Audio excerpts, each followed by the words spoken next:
Oh, the weather outside is frightful, no doubt about it, all across northeast Kansas with the wintry weather advisories that we've got. Roads shut down. If you try to travel west of Salina, not going to happen. And traveling right here in the capital city in the surrounding area, very difficult for a lot of people. And also having a very difficult time are our unsheltered, our homeless population here in the capital city. And that's why we check in with Lamanda Broyles with the Topeka Rescue Mission Ministries, because you have a community warming center that is open right now, and you are ready and eager to serve those folks to keep them safe. Yes. Tell us about the program and what is going on and how people can get involved. Absolutely. So last night, Monday night at 8 p.m., we opened a warming center, and it has had about 30 individuals seeking refuge there. And so that is 30 of our own neighbors, constituents that live here in Topeka and Shawnee County that needed to seek safety. And so it takes a village to make something like this happen. And so we start planning ahead of time. We did this last year, and so we had logistics and we had a lot in place. But one thing that we're always in need of are volunteers. And so I started watching the storm last week, and we have an extreme weather task force. We started communicating who can do what in times like this in case we needed to open, and everybody was ready to go into action and eager to help. So we opened up 206 Northwest Norris, which is a building of the Topeka Rescue Mission Ministries, opened it up, and then began asking the community to help. We have our friends at Vallejo, our friends at United Way of Kaw Valley. We have individuals from the Breakthrough House helping us, just incredible humans that come together and say, we can do this part. And when we put all of those yeses together, then we're able to make something like this happen. If I understand you correctly, then you have an additional facility, because quite often we hear about the Topeka Rescue Mission being filled to capacity.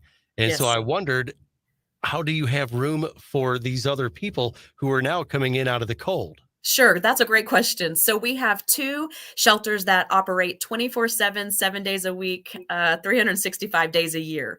And we are pretty much at capacity there. We have a warehouse, though, that is actually a place where four different departments here intercede. And so on Sunday, I was able to call those directors and say, hey, I know you utilize this building for your purposes. So it's a maintenance and facilities area, it's a street reach area, it's a food area for our food service, and our distribution center. It's a warehouse for there as well. And I told them, I said, we need to conform this and transform it from its multi-purpose building use to where it can be having mats and things like that for a warming center. So my team, they're incredible. They came in on Sunday, and that's really something I try to not interfere on because so many of our operations are 24/7 anyways. And so I try to be respectful of people's time, but they jumped at the opportunity to help. Multiple staff members came together, worked several hours in that building, transforming it for its current purpose that we use it for to this new purpose, and then making plan Bs for their current operations that normally operate out of that building. So it sounds like you've got some wonderful people working with you there. But from what I understand, you would appreciate some additional help from the community, whether it be with helping to monitor these spaces and also maybe for some snacks and or drinks for these people. How can anyone watching or hearing this right now help out in that manner? Yes, sir. So we have our friends at United Way of Kaw Valley have been helping us with the volunteer sign up. And so they created a website, and there are links that people can get on United Way's Facebook page, their website. It's on the Topeka Rescue Mission's page. It's on our website. It's on Vallejo's, the Mobile Access Partnerships Facebook. So multiple people have shared it and those links. And so if somebody's interested in volunteering, we actually have 4-hour shifts and we have 8-hour shifts. People can also work multiple days. So we've already had some volunteers that worked last night, went home, got some sleep, and they're coming back tonight. So we appreciate that. And as far as snacks go, we are asking for individualized snacks. So anything from like granola bars, Chex Mix, trail mixes that are in the individual bags, and any type of individual drinks. So waters, Gatorades, electrolyte packets that they can put in the water bottles are helpful. And the reason behind that is the Topeka Rescue Mission is providing 3 meals a day for our unsheltered neighbors, just like we do our sheltered guests. But in between that, we might have somebody who comes in and they haven't eaten, so we have stuff on standby for them. But snacks are also important for brain power. So when we're looking at really trying to be trauma informed, when we're putting this many people under one roof and different needs and things like that, one thing that's important is rest. So we're providing that, and then also nutrition so that they can have snacks and hydration while we are, transitioning to this warming center. Well, now, as you talk about brain power, I have worked with other homeless advocates in the past, and that is one of the things that they really underlined to me many, many times is the fact that someone could wind up in a really bad way living in their car. And then next thing you know, the car breaks down, and now they're living in a tent somewhere, and now they're scavenging for food. And someone who may have otherwise been someone holding down a job, maintaining relationships with friends and family and things like that, as your nutrition goes down, your capacity, your mental capacity, it also can be diminished to some degree. If you could talk about that. Absolutely. So, brain function is extremely important, and there's a lot of things that we can do to our body that help brain function. And there's a lot that we can do, or maybe even don't do, external factors that can have a negative impact on brain power.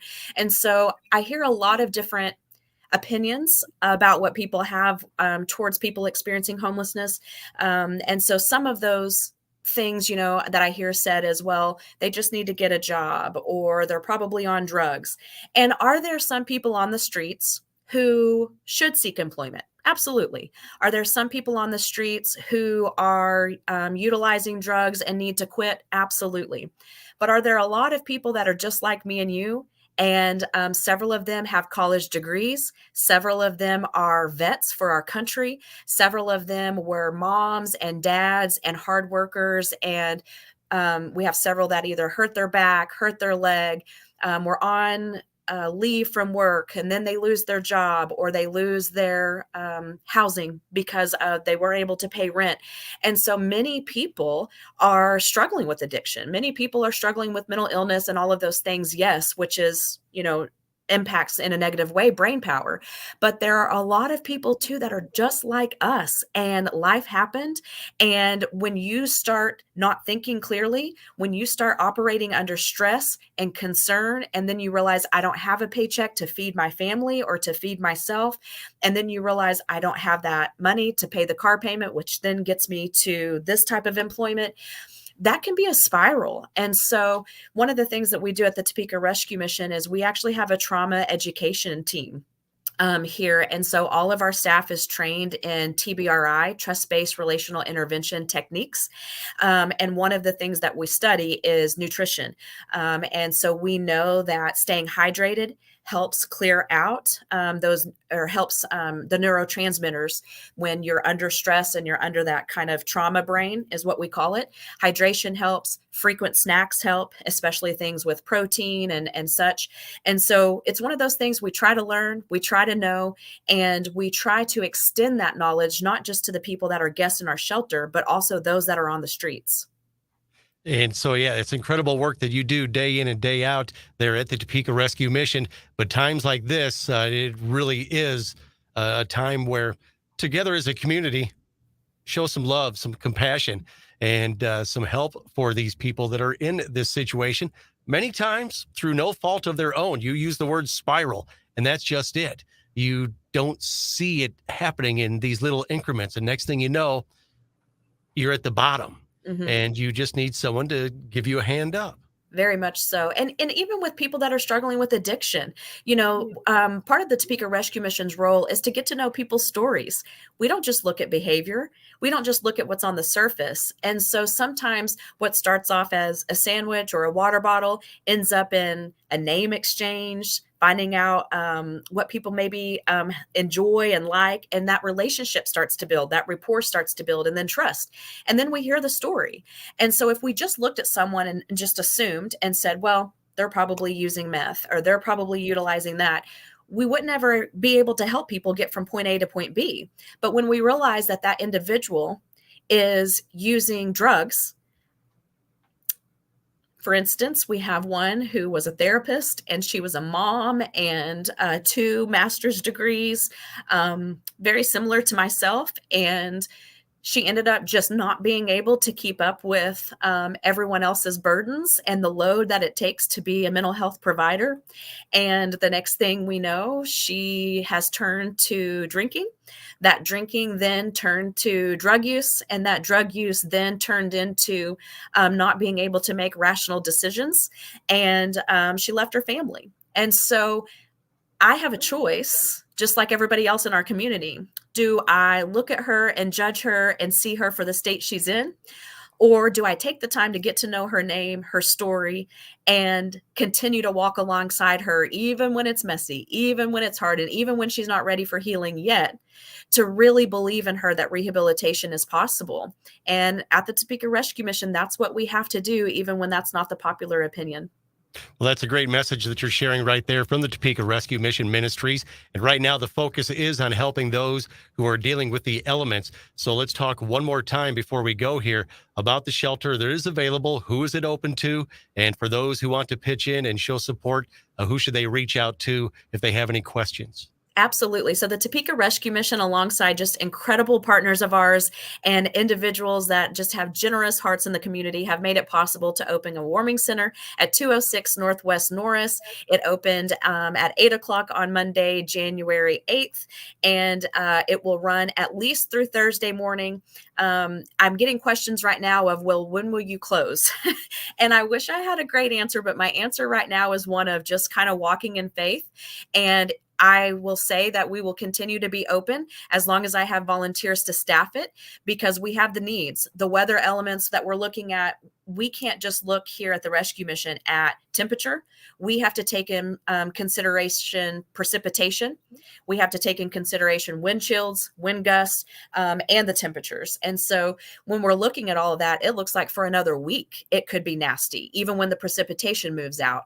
But the temperatures are going to be bad. So we're in need of volunteers. 4-hour shifts are available. 8-hour shifts are available. We are in need of individualized snacks just so that we can help keep people their nutrition going in between meals, and hydration as they are waiting out this storm. And our hopes are, once we get them to the warming center, it starts out at a warming center, but hopefully we can build engagement while there and some rapport, and maybe be able to connect people to resources. Well, thank you for everything that you and those that work with you and those that volunteer with you at the Topeka Rescue Ministries. We certainly do appreciate it. You're an incredible asset to our community, and the way that you're able to pull together resources, and hopefully some other people will get the message that you just shared here and will be able to help out in their own individual way. Lamanda Absolutely. Broyles with the Topeka Rescue Mission Ministries, thank you so much for your time. Thank you.